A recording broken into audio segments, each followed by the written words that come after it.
So y'all know those two books that I said I had left to read? Scratch that. One I've already read on my channel called Afterburn by Zane. And then the second one, I tried to introduce it a while ago and everybody was like, no. So guess where I am? I am at the library and I think I'm going to look for some mysteries. So wish me luck. I'm going to look for, being that I had said that I have two books, I'm going to look for two mystery books. Okay, wish me luck. See you when I get back. Me walking up to the library. All right, wish me luck. And I'm back. I've been to the library and I'm back home. I picked three books instead of two just because. Okay, but the first one is this one here. I don't know this author, so I just picked it up off of reading the insides. So it sounded interesting, and we shall see. I didn't do any review on Goodreads. Read any reviews on Goodreads, so I don't know how people feel about it. Okay, so it was copyrighted in 2023. It has 273 pages. And how many chapters is it? And it is 20 chapters.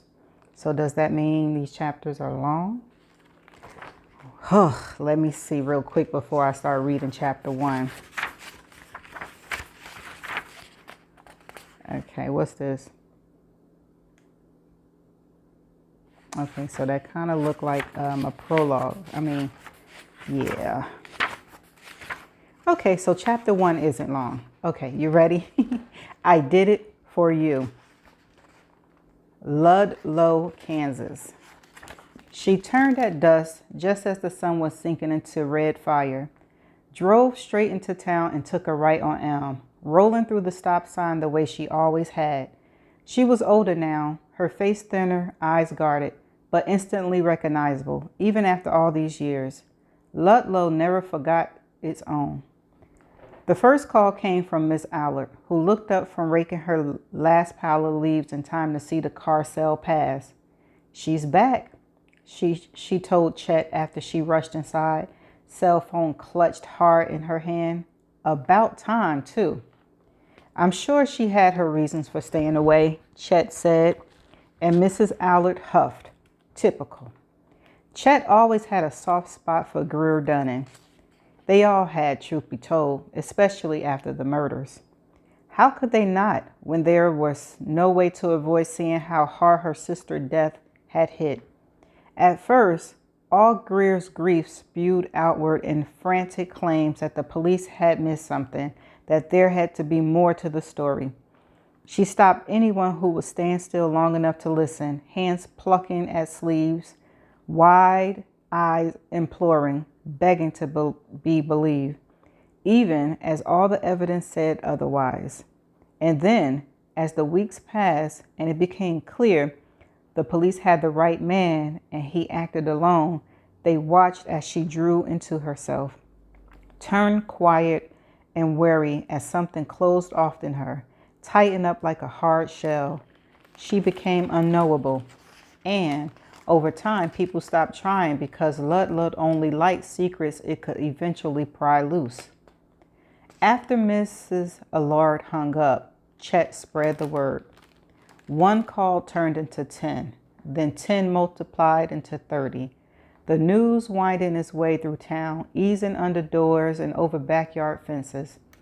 By morning, everybody would know. Everybody would have an opinion. Resentment that the big city girl thought she could show up after more than a decade and fit right back in like she never left.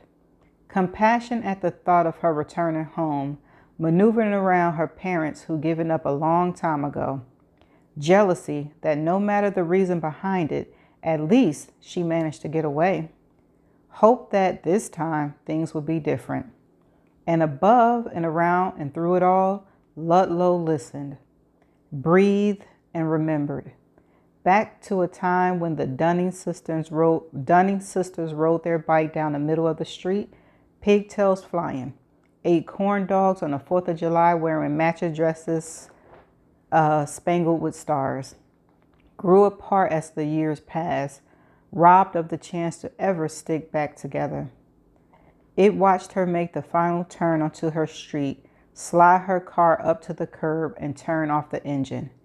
Hands clenched on the steering wheel, eyes closed on a shuddering breath. "I've been waiting for you," Ludlow whispered as she stepped out of the car, a soft breeze against her pale cheeks. "Welcome home." Chapter 1. I didn't intend to execute, although I was invited, such as a civilized word for a string of events that began with my sister's brain being blown out and ended up with his veins pumped full of state sanctuary poison. I heard later through the grapevine that his final words were, "I shouldn't have done it." A pretty half-ass apology if you ask me. That same grapevine reported a last meal of chicken fried steak and 2 baked potatoes capped off with fresh strawberry shortcake.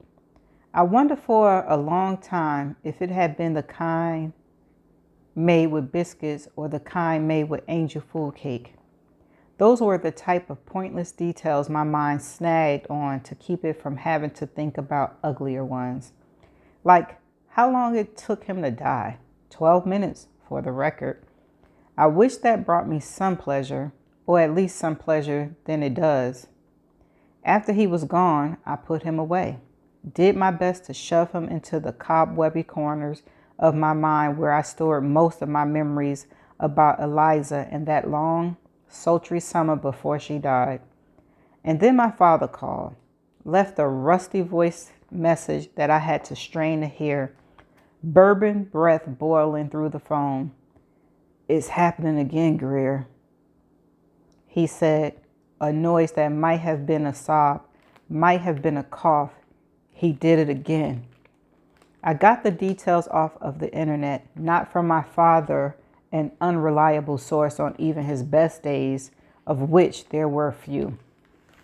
An 80-year-old couple shot to death where they were tangled together in the front seat of the boy's car. Ludlow, Kansas, my hometown. Changed the date, changed the names, and it could have been a story about my sister and her boyfriend, Travis. More than a decade of time wiped away in an instant. Back to the moment when my world spun off its axis. Although that's not quite accurate. Less spinning off and more splitting open. All the hairlines cracked turned to sudden yawning fissures. But despite my father's drunken rambling, Roy Matthews hadn't done it again. His trigger finger was as dead and buried as the rest of him.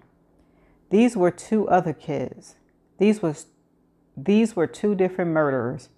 Copycat, the reporter said. Sick, disturbing, but not directly connected.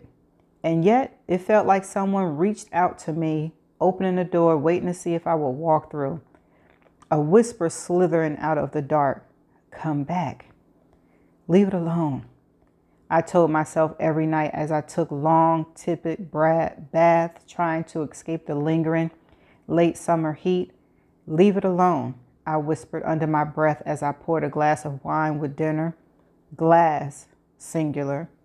Eliza's death might have torn my family apart, but I'd be damned if I let it turn me into my father. "You've been doing well," I lectured myself as I lay in bed chasing sleep that wouldn't hold still long enough for me to catch it. Okay, well, might be overstating it. But I had a job in an apartment, a small circle of acquaintances. I went to museums and movies and the occasional ball game. I voted and saved for the future. I had the outlines of a life, at least, if not the full colored in version. I'd been doing fine, and after everything, I considered fine a win. But I couldn't leave it alone. Had never been able to, really. I'd never felt any comfort when Roy Matthews was arrested less than 24 hours after my sister's life ended. Everyone else in Ludlow had let out a collective sign of relief. The madman was locked up. Their lives could return to normal. But I looked at his expressionless face staring back at me from the front page of the local paper and thought, you? How could it be you? I asked Sheriff Baker if he was sure Roy had acted alone so many times that he eventually stopped answering my calls. Instead, he phoned my parents, told them I needed professional help. What followed was a string of therapists who chalked up the constant, always there unease in my gut to post-traumatic stress disorder. But I knew it was something deeper. Eliza screaming in a frequency only I could hear. Now, 2 more kids were dead, and I'd been right all along. Finally, after all this time, I understood what had to happen. I was accepting a difficult invitation. Come back. And I was heading home. When I told my boss I needed to take an extended leave due to a family emergency, he didn't ask too many questions. Over the years, I've learned to deflect well enough that most people have stopped trying to get real answers. They figured I was private or had some horrible childhood I did not want to disclose. Random guys I dated in college tried to guess what I was hiding, like my past was a party game they could win through sheer preservation. But even when they knew where I was from, it rarely triggered any sort of memory. Turned out Eliza and Travis' death hadn't generated the frenzy headlines some murders receive. I wasn't sure why exactly, but if I had to guess, I say it was because if we're going to pore over details of a murder, chat about it with our friends over coffee, and read the details online, we want something more gruesome. A bloody knife or a garret of wire, a dungeon basement and a body part trophy collection. 3 bullets resulting in 2 bodies wasn't going to cut it. And then there was Rory Matthews himself. As a killer, he left a lot to be desired. He wasn't a jilted lover or a jealous stalker.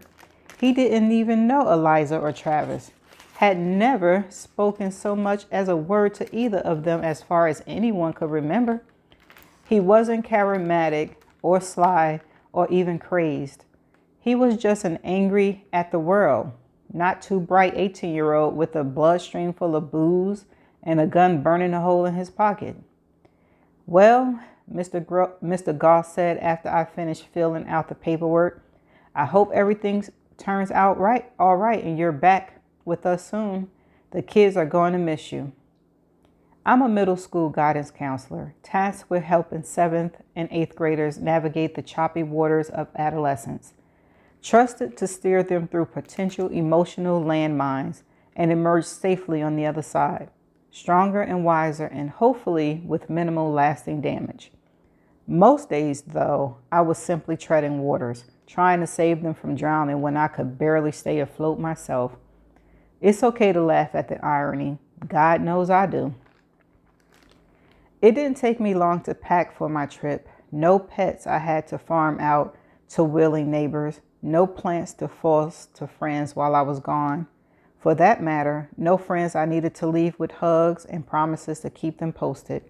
No men consulting the calendar, eager for my return.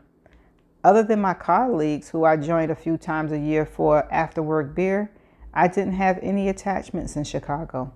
It was almost like deep down, I've been preparing for this moment.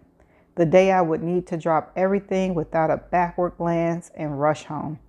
And I knew, as much as I might want to pretend otherwise, that I couldn't go on the way I had been, living a suspended half-life, waiting for something to change without taking a single concrete step to alter my course.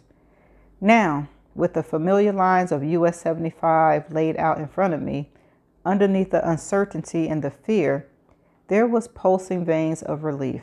Returning to Ludlow felt dangerous, like standing next to a powder keg with a lit match in my hand. But part of me longed for the oncoming explosion. Maybe I would find answers and this limbo could be over one way or the other. Most people are familiar with Kansas only from the elementary school geography, the nondescript rectangle smack dab in the middle in popular culture. Dorothy in her glittery red shoes, Truman Capote, and a blood-splattered farmhouse. So, if they ever actually visit instead of flying over, they're armed with enough knowledge to expect the flatness, the fields of wheat and soybean, the tractors trudging across the earth like great metal beasts. But the sheer scope of the land has to be a surprise. How the flatness goes on in all directions, how the horizons melt into the sky, disorienting without any buildings to add scale or dimension. Out here on the prairie, you feel as small as you ever have. I used to love everything about this place. The sound of the wind whispering through the wheat, the metallic smell of the thunderstorms rolling in fast from the north, the thump of your car tires over the old brick streets running through the middle of town, a blue October sky so vast and cloudless you almost be forgiven for thinking it couldn't be real. The one place in the world where I felt like I could always be myself because everyone here knew me, knew exactly who Greer Dunning was. So there was no point pretending. I'd been a younger daughter, the borderline smartass, the one who walked right up to the line of too much spunk without stepping over it. I talked fast and laughed loud, and nowadays I could barely lay hands on the ghost of that girl. She was as lost to me as Eliza was. As I glided past the entering Ludlow established 1871 sign and took a right on Main, it hit me that all those things I used to love were now tainted with Eliza's death. The bandstand in its town park was no longer the place where we listened to the Star-Spangled Banner before 4th of July fireworks. It was where my dad, drunk and stumbling, crashed through a railing during a memorial service for Eliza and Travis and puked all over my sobbing mother. The library wasn't my favorite childhood spot to hold up on rainy afternoons with a stack of books and a contraband Hershey bar. It was the place where, on the Halloween after Eliza died, I ran into a group of girls, each dressed up as my dead sister, rubber cement for the bullet hole in her forehead and dripping red slime for the blood. When Roy Matthews pulled that trigger, he took more than my sister away from me. He took all my best memories too. My parents still lived in the house where I grew up, where my father grew up also. After Eliza died, part of me had assumed we would move. If not away from Ludlow completely, then at least to a new house, someplace where Eliza's absence didn't echo from every corner, where every square inch wasn't a reminder of who we used to be. But my parents never even mentioned the possibility. My dad probably out of drunken inertia, and my mom because on some level she still hoped Eliza was coming back. Like maybe if they stayed put, one day Eliza would scratch her way out of the coffin, come shambling up the front walk just in time for dinner. We were never the richest family in town. That was the Parkers, who owned the now defunct oil refinery, but continued to live large on the profits decades later. And we weren't the most devout family either. That was Preacher and Mrs. Frogel and their pastel of pale, waif-like children whose eyes always focused somewhere above your head, like they were already looking to heaven. But we were the steadiest family in Ludlow. You could count on the Dunnings no matter what. My father owned the grocery store passed down from his father and grandfather before him. He knew more about most people in town than they knew about themselves. Who stocked up on too much wine, who snuck in for a pregnancy test squirreled away in a paper bag, who asked to buy their groceries on credit until they were back on their feet. My dad knew everyone's secret and would have died before he revealed a single one. For her part, my mother kept the town's social circles running. Room, room mom at school, president of the PTA, head of the church bake sale, and the library fundraiser and the food pantry collection drive. And Eliza and I were steady too. Pretty enough, but not beautiful. Smart, but not gifted. Well liked, but not the most popular. We rode that middle line of a small town solidness every day of our lives. So when it all fell out from under us, we had no idea where to land. We became Ludlow's sideshow, and the Dunnings were meant for the stage. From the outside, our house looked the same as it always had. Whitewashed brick, pale gray shutters, and a wraparound front porch my grandmother had added on a few years after marrying into the family. To soften the exterior, according to my dad, the better to spy on passerbys, according to my mom, the front door was unlocked, a small town habit my parents couldn't break even after the murder of their daughter.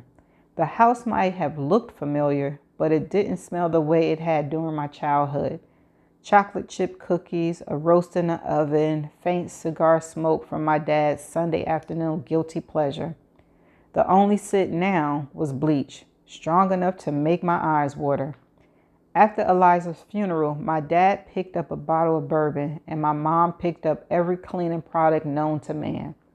Now, she spent her days scrubbing, wiping, scouring until her knuckles were raw. "Mom," I called. "Hello? Anybody home?" "Oh, Greer, honey." My mom bustled out of the kitchen with a broom in her hand.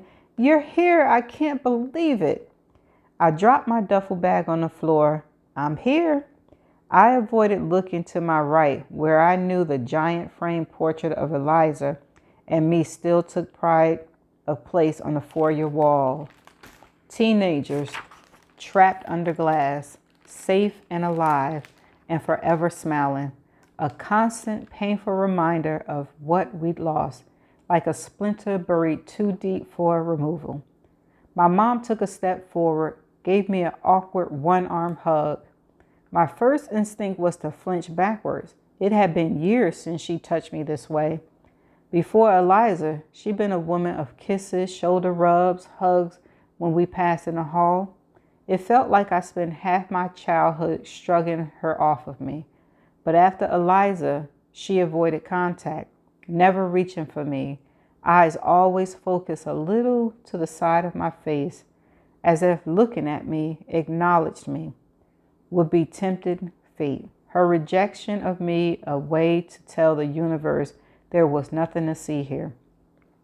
It could move along and torture someone else, and thus far had, but my mother and I lost each other anyway. "Where's Dad?" I asked, although I already knew the answer involved a closed door and an open bottle.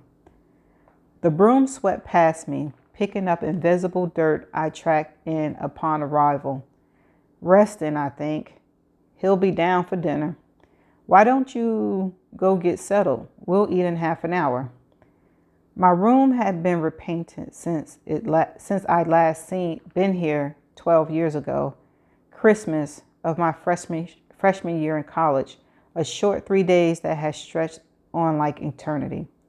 The walls were soft, pale pink now, more suited to an infant than a grown woman. Maybe my mother hoped somehow for a do-over. Honestly, I couldn't blame her. I stepped through the adjoining bathroom and into Eliza's room. It was no longer preserved as a shrine, which surprised me. Given my parents' reaction to Eliza's death, I expected this place to stay exactly as it had been the last time Eliza slept here. But it was sterile now, swept clean of my sister's life, and an unexpected wave of sorrow hit me right in the chest. No more track meets medals hanging from the mirror, no Leonardo DiCaprio smoldering from the wall, no shoes tossed haphazardly across the floor. The furniture was different too. A matching set of generic pale wood that didn't look like it would hold up over time. Perhaps for a guest room in a house that never had guests. Even Eliza's garbage ball was gone, a huge bulletin board covered with the kind of worthless greeting card inspiration that always made me want to barf. A ship in a harbor is safe, but that is not what ships are built for. And life isn't about waiting for the storm to pass. It's about learning to dance in the rain. Back in my room, I tossed my clothes into my dresser and then crossed to the closet, hanging my coat and stowing my shoes in the rack on the back of the door. Almost against my will, my eyes shifted upward, snagging on the worn shoebox tucked away on the high shelf. I hesitated, heart thumping an uneven rhythm in my chest, and then turned away, shut the closet door firmly behind me. It's okay, I whispered to myself, sliding my palms down my jean-clad thighs and back up again, concentrating on my breathing. The one thing of value I'd learned from the therapist I seen after Eliza's death: you're okay. Slow and steady, in and out, over and over, until I heard my mom's voice calling me down for dinner. Okay, that's the end of chapter 1. I like it. Sounds very interesting. Again, this is a mystery. So I have 2 more that I'm going to read in another video. And y'all let me know what y'all think about this one. See you in my next video. Bye for now.